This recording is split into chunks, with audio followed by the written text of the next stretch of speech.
of Nations tournament end in Egypt. Zookeeper in Indonesia impregnates orangutan.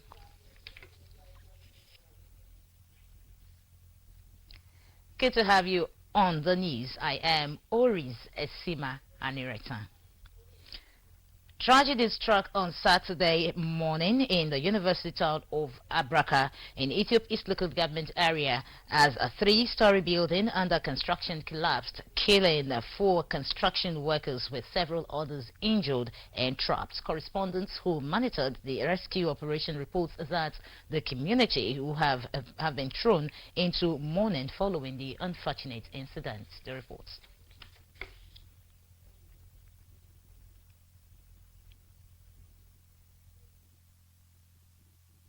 When workers at a 3-story building at Agwana Avenue, Abraka, woke up on Saturday, they had no premonition of what will befall them as they go about the search of their daily bread. According to a survivor, they resumed work at the 3-story building belonging to 206 hotels as usual about 8 in the morning. He said they were forced to stop work as a result of the heavy downpour, and they all took shelter at the uncompleted building. The survivor who spoke off camera said due to the heavy downpour, the building caved in and collapsed, trapping them inside.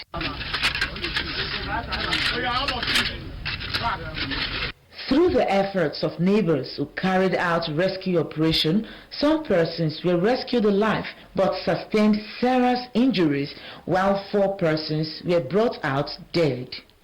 According to the eyewitness, several others are still trapped in the building as at the time of filing this report, but official rescue operations were ongoing. Some relatives of the victims were seen wailing and praying for their safe rescue.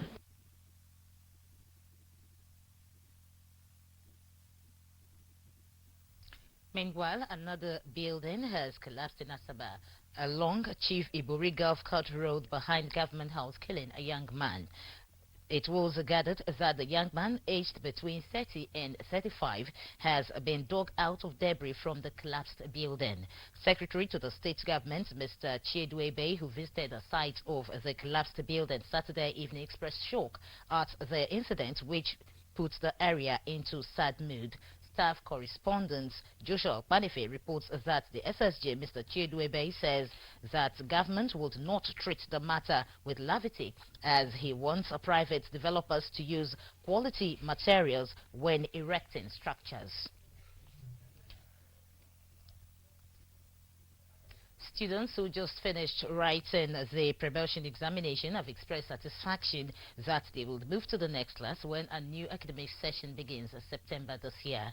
The students in junior and secondary schools gave the assurance at Ekete Secondary School, where they wrote biology, financial accounting, commerce, and Nigerian languages, amongst others, during the examination.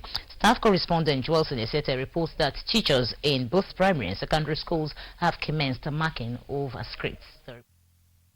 It is the expectation of both the students and parents and even their teachers that success is achieved at the end of the promotion examination. This was the expression displayed by these students who just finished writing their final papers during the promotion examination, which ended in schools across Delta State on Friday. The students beamed with smiles as they came out of the examination hall, saying the questions were easy. Because I read and I'm expecting in all, both the objective and the theory. It's simple, very interesting. The questions set by the Delta State Ministry of Basic and Secondary Education seems easy, going by how one of the students explained how she tackled the questions. The one I answered is number 1, 4, and 5, and I wrote explain the moral weakness of allied children and describe the role played by Deborah during the war between Israel and Canaan. Number 1, explain the circumstances that led to rejection of Saul as the king of Israel. I wrote them and I also had another one, but I think I should answer only 3, but I answered 4. In some of the other subjects the students sat for, Many were busy tackling the questions that seemed so easy for others. Teachers of the school were on top of the situation to ensure that there were no sharp practices. Principal of Ekete Secondary School, Ekete Waterside, Mr. Gabriel Igbo, a lawyer, said he expects excellent performance from the students going by what they were taught before the commencement of the promotion examination. The exam is huge free. Questions came in sufficient number, and the students said they are very prepared and will be writing. I'm very sure a good number of them will pass. While on holiday, Mr. Igbo advised parents not to turn a blind eye on their children. They should not be going out. It will help their parents. It will help their parents, and we have also advised their parents in a PTA meeting that they should try to set something aside for their students, uniform, books, so that by the time they resume in September, they will have a history first term. At Ekete Primary School, the pupils have all finished their promotion examination. Few teachers were, however, in the staff room marking the answer sheets and compiling results. The assistant headmistress of Ekete Primary School, Mrs. Helen Agauno, explained further. Yes. We did. We finished everything, and the examination was conducted accordingly. Yes, they are going to perform well because they were duly taught. They were taught accordingly. Meanwhile, the head teacher of Owase Primary School, Owase, also in the Udu local government area, Mrs. Maria Boro, has commended Governor Ifeanyi Okowa for providing a conducive learning environment for teachers and pupils of the government-owned primary school. Mrs. Boro said the state governor, through the Ministry of Basic and Secondary Education, fully equipped the school with furniture, a perimeter wall fencing, convenience and overall renovation work. I'm highly impressed with the changes that have taken place in this school. I want to really appreciate the governor of this state, Dr. Ifeanyi Okowa. He has really touched the life of the pupils in this school, the teachers, particularly the HM of the school and the community. Before now, this school was a write-off. The teachers were crying, the pupils were crying. They have no learning, they have no good environment to learn, no chairs to sit. But as soon as the governor steps in, he brought chairs, he brought workers, everything that the school is lacking. He equipped this school, and as we speak, the teachers and the pupils, including myself, we are now learning under a very conducive environment. The head teacher said pupils of Owase Primary School have finished their promotion examination and will soon collect their results. All public and private primary and secondary schools in Delta State will proceed on holiday July 26, 2019. The schools are expected to reopen for a new academic session September 9, 2019. Joelson Esiete reporting. And away from education, the Delta State Deputy Governor Dikin Kingsley Otwaro says the state government frowns at those persons assuming positions of authority without any constitutional backings. Dikin Kingsley Otwaro made the disclosure when he played host to some leaders from Elu and Ovrede communities, both in Elu Kingdom and Isoko North local government area, over their clanship tussle. The report. While stating that status quo must remain in accordance with the establishment of the kingdoms in government records, the deputy governor warns that government will bring down the full weight of the law on anyone who breaches the peace. Advising the people of Ovrede community to follow the right channel on clan creation, the Otwaro noted that the phenomena of law can only change through the instrument of law. The deputy governor also stated that normatively, clans or kingdoms have cultural identity. For two communities to agree to live owing to have their own clan shows that there was, before now, a relative tie. As we have in our roots, masquerading, the Gabonese traditional ruler oversees everything that has to do with that kingdom, the new kingdom, which comprises the Arabic and all of this. That's the law, and that's how like I said, we can bring the full weight of the law. Earlier, the leader of the Elu Kingdom Group, Chief S.C. Koba, said both Arade and Obode came from Elu and that they have all been living as one, sharing proceeds from the oil companies equally. But crisis started brewing when Elu King was given staff of office by the state government. Chief Koba added that the people of Elu are peace-loving, and if Owerri wants a king, it should follow normal process and not by threatening the people of Elu. Speaking on behalf of Owerri community, Chief Sylvester Oloko denied that Owerri came from Elu. He said the three communities were formerly under Owerri clan that asked for a separate clan that was granted in 1976, but the three communities were not consulted when choosing names for the clan. Government, please come to our government. Let's line of action from our brothers. That is why we wrote. Because each time we will go for a new discussion, they will tell us if you are not comfortable with me, we will have a plan. The meeting was attended by representatives from DSS, Ministry of Justice, Ministry of Chieftaincy Affairs, special advisors, and some community leaders. The State Governor, Senator Dr. Ifeanyi Okowa, Thursday forwarded the last batch of nominees for appointment as commissioners and members of various boards and agencies to the State House of Assembly for screening and possible confirmation. Assembly correspondent in Kemweke reports that the names of the 10 nominees brought the number to 25, with each representing the 25 local government areas of the state, in line with the federal character arrangement which is being domesticated in the state. On the 25, 8 have been confirmed and sworn in, 7 screened and confirmed by the State House of Assembly, while the last batch of 10 are yet to be screened by the House. The Speaker, Right Honorable Sheriff Warri, has directed the affected batch of nominees to submit their curricula vitae before Monday, 22nd July and appear for screening on Tuesday, 23rd July 2019. Those confirmed and sworn in their local government of origin include Chief Patrick Uka Oshimle North, Chief Festus Ochonogo Ndokwa West, Right Honorable Basil Ganagana Batani, Messrs. Florence Alanta Warri North, Chief James Ogoye Ukwe, Mr.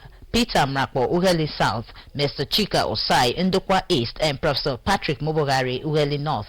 Those screened, confirmed, but yet to be sworn in include Sir Fidelis Lijay Ukwani, Mr. Lawrence Ejofo Anyochi South, Chief Barry Peregbe Bomodi, Honorable Julius Ebedi Saple, Chief Churchill Amagada Isoko South, Olorgun Arthur Akwowo, Ethiop East, and Right Honorable Martin Okonta Ika South, while those recently nominated to be screened on Tuesday include Mr. Charles Ehiedu Ika North, Dr. Modi Anonye Oshimle South, Honorable Ovie Ohore Isoko North, Prince Emmanuel Agbaduba Bertu, Mrs. Bubemi Ikolu Warri South, Mr. Matthew Shekiri Uwe, Mr. Christian Onogba Ethiop West, Mr. Omamufe Pira Warri Southwest, and Chief Henry Sakra Udu. The state governor, Dr. Ifeanyi Okowa, had in the later conveyed the names of the 25 persons to the House, said the nominees was an exercise of his power conferred on him by subsection 92, subsection 2 of the Constitution of Federal Republic of Nigeria as amended. 8 of them who have since been sworn in have been given portfolio, while the remaining 17 will be assigned portfolios after their swearing in. A 2-day of entrepreneurship and business management training EMBT program organized for 41 graduates of the Delta State government has ended in Asaba, the state's capital. Staff correspondent Miriam Weke reports that the training held at the conference hall of the office of the Chief Job Creation Officer Asaba. The report is presented from our studios. The training was organized for green entrepreneurs who have completed the 6-month vocational skill training in ICT, fashion design and tailoring, welding and fabrication, electrical installation and photography in different training centers across the state. The Chief Job Creation Officer, represented by the Coordinator of STEP, Mr. Onyisi Nkencho, reaffirmed that the state government through the office has trained 1,180 youth under the STEP and YAGEP in the 2018-2019 program cycle, adding that 1,139 of them have received starter packs to start their businesses.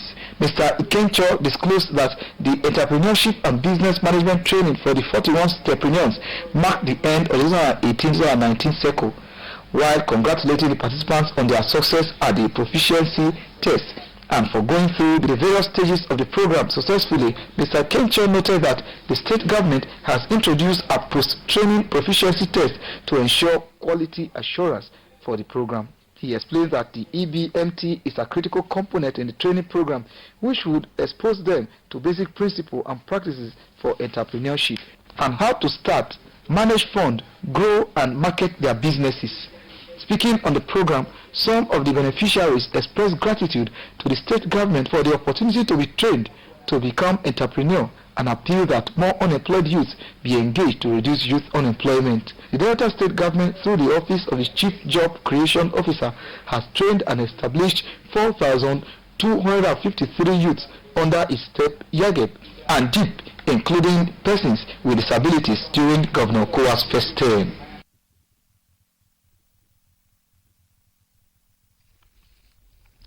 The chairman of the SUPADEC Indigenous Contractors Forum, Chief James Tambowe, has pledged to work with Governor Ifeanyi Okowa and the board of the SUPADEC when constituted to ensure the siting of quality projects in oil-producing communities and sustain peace in these communities. Chief Tambowe made this pledge in Warri at the Pali of the forum. The reports. Speaking on behalf of the newly inaugurated executive of the SUPADEC Indigenous Contractors Forum, its chairman, Chief James Tambowe, said the forum is a political pressure group whose main aim is to ensure contractors of the SUPADEC carry out quality jobs and prevent abandonment of projects, as well as ensure their prompt payment. Chief Tambowe commended Governor Ifeanyi Okowa for repositioning the SUPADEC for improved efficiency and appealed for increased funding of the commission. He equally commended Governor Okowa for appointing qualified persons into the board of the SUPADEC and promised to work with them to improve the living condition of oil-producing communities when they are officially constituted. Chief Tambowe, who promised to carry all members of the commission along, commended his predecessor, Comrade Francis Obule, for bringing the forum to limelight and promised to consolidate on its achievements. The solution is for us to make sure that state government bring this money completely to them to address these issues, so that we should know about the project. Contractors should be paid as renting, and contractors too must have to do their job to standard. If they don't do their work to standard, as the chairman of the SUPADEC forum, I will hold them responsible for not doing their job to standard. Immediate past chairman of the SUPADEC Indigenous Contractors Forum, Comrade Francis Obule, while highlighting some of his achievements, called on his members to extend same cooperation given to him to the new executive. Comrade Obule advised the new executive to carry everyone along in the scheme of things and liaise with the state government as well as members of the board of the SUPADEC when constituted in order to achieve the aim of the forum. Public Relations Officer of the forum, Mr. Charles Egiba, and our woman leader in the Niger Delta region, Chief Vero Emmanuel, called for a collaborative effort in moving the forum forward as well as attracting development to oil-producing communities. We are having problems with the commission, and the governor gave it to come in to see that most of the contractors are paid. I said, though the money is small, but they normally pay regularly. Governor is a listening and caring governor we have. I know what he can do. It's a nice man. By the time they will say to him, this person, maybe 1 quarter or last payment, he will be able to do.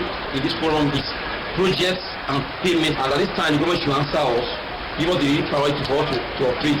Vice Chairman of the forum, Mr. Phyllis Umugo, and his secretary, Mr. Samson Poge, attended the ceremony. John Glover reporting.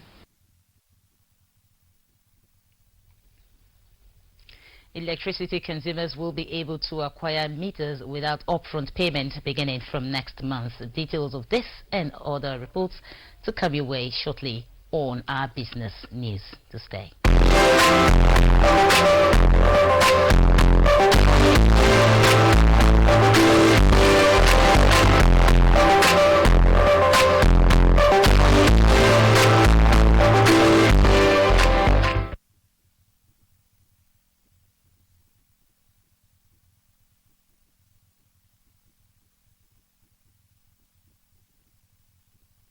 Consumers will be able to acquire meters without upfront payment starting from next month.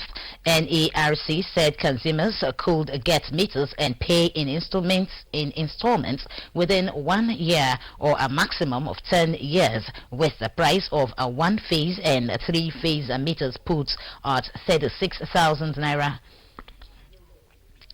992 naira and 67,500 naira respectively, exclusive of a value-added tax. The regulatory disclosed that the appointed 42-meter asset providers MAP in April under the MAP regulatory after a rigorous procurement exercise carried out by the 11 electricity distribution companies in the country, ordered that the discos were asked to commence the deployment of meters effective May 1st, 2019. The NERC Commissioner, Finance and Management Services, Mr. Nathan Shalty, said repayments for the cost of the meter service will be done at the point of vending on a monthly basis through what is called metering service charges.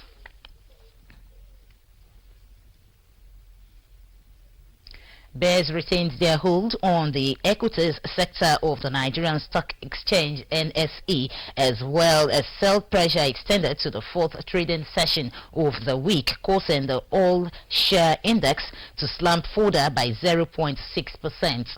The all-share index ASI decreased by 178.31 absolute points, representing a decline of 0.64% to close at 27,864.49 points. Similarly, market capitalization lost 87 billion naira and closed at 13.580 trillion naira. The decline was impacted by losses recorded in medium and large capitals stocks, amongst which were Seplat International Breweries, MTN Nigeria, Nigerian Breweries, and EcoBank Transactional Incorporated, ETI. And away from business news down to entertainment, where we'll tell you that the popular Nigerian singer Tiwa Savage has spoken up on her collaboration with Grammy Award singer Beyonce on her new album.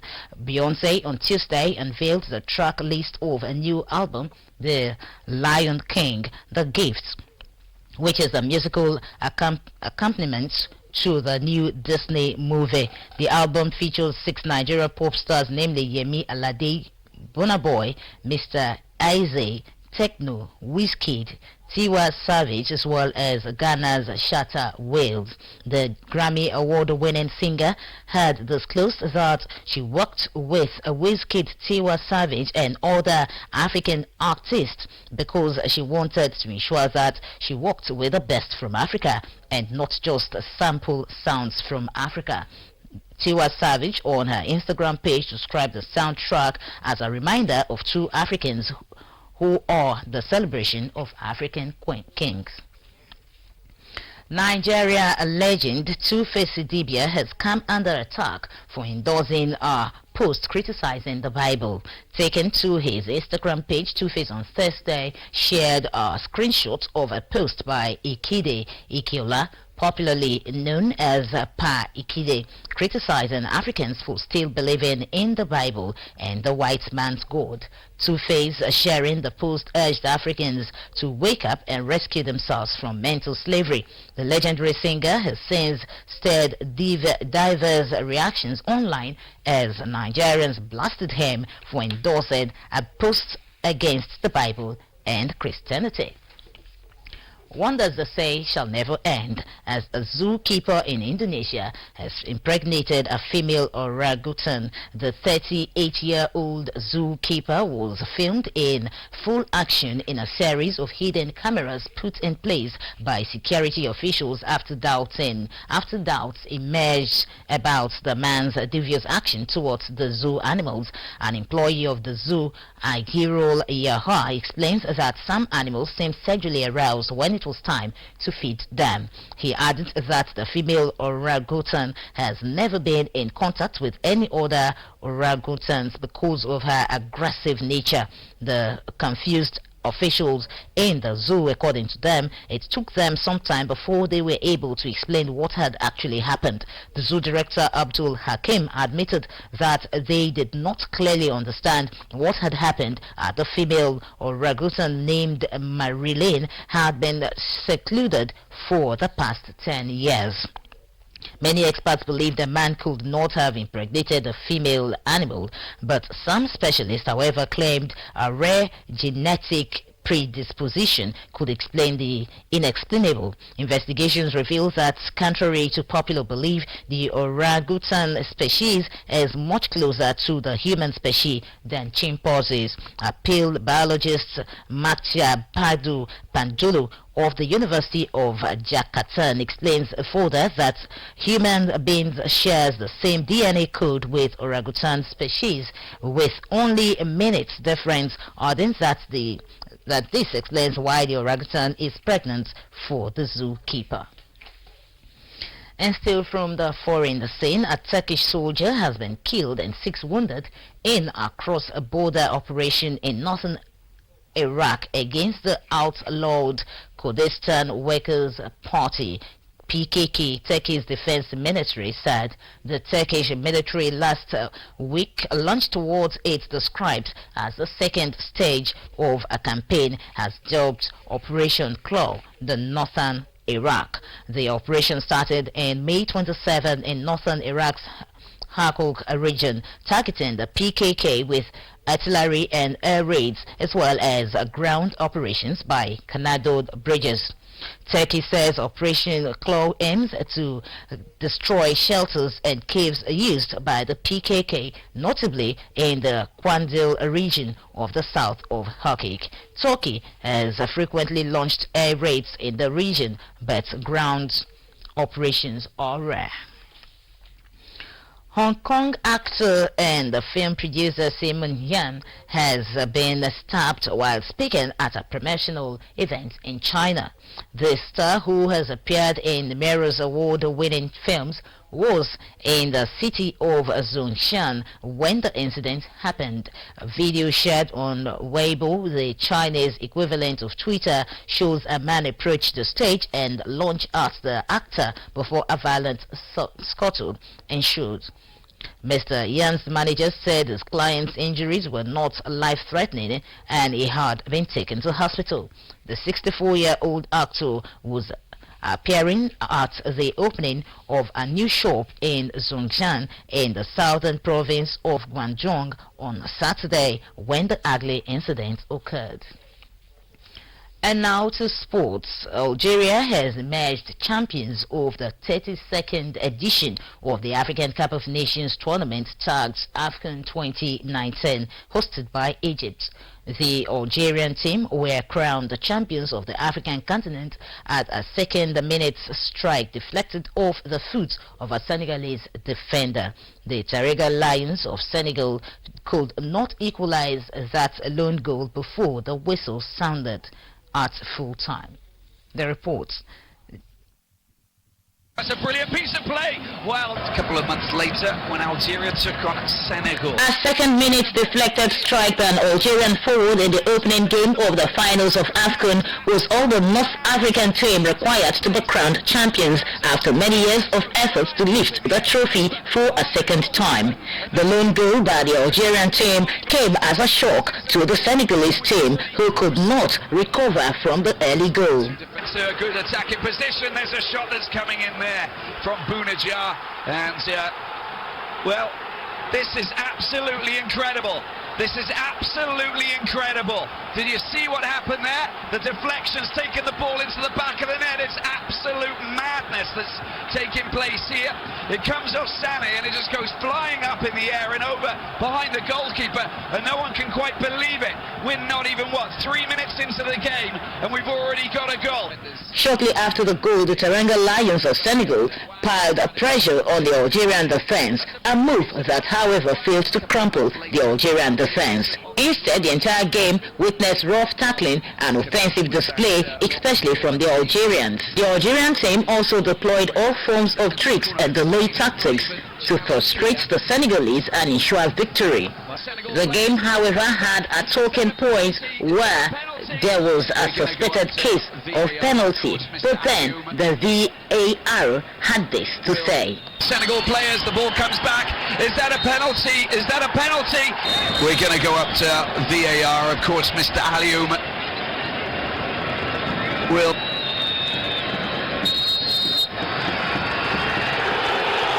Well, there you... And it'll be a drop ball.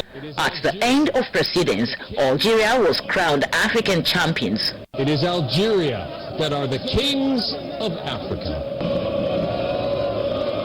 The Minister of Sports in Senegal, who had said the coach is the best in the African continent, settled for silver, while Nigeria came third, winning the bronze medal.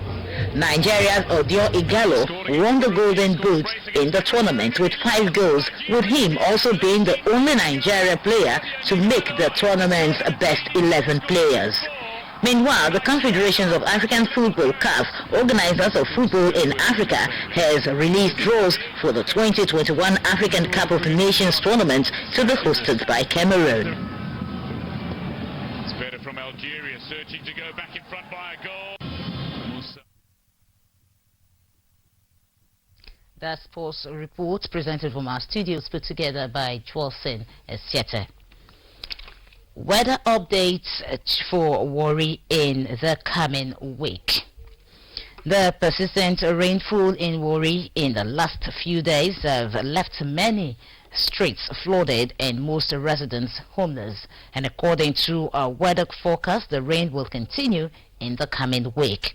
There will be heavy rain showers accompanied by a gentle breeze on Sunday with a maximum temperature of 30 degrees Celsius. The heavy rains will continue on Monday with a minimum temperature of 22 degrees Celsius and will continue till Wednesday with a maximum temperature of 29 degrees Celsius. And with that weather report, we'll come to the end of the news. But before we go, a look at the highlights. Tragedy struck on Saturday morning in the university town of Abraka in Isiop East local government area as a 3-story building under construction collapsed, killing 4 construction workers, several others injured and trapped. Correspondents who monitored the rescue operation reports that the community have been thrown into mourning following the unfortunate incident. And we also brought to the report that students who just finished writing the promotion examination have expressed satisfaction that they will move to the next class when a new academic session begins in September this year. The students in junior and secondary schools gave the assurance at Ekete Secondary School, where they wrote biology, financial accounting, commerce, and Nigerian languages, amongst other subjects, during the examination. Thank you so much for being part of the news. I am Oris Esima Anireta.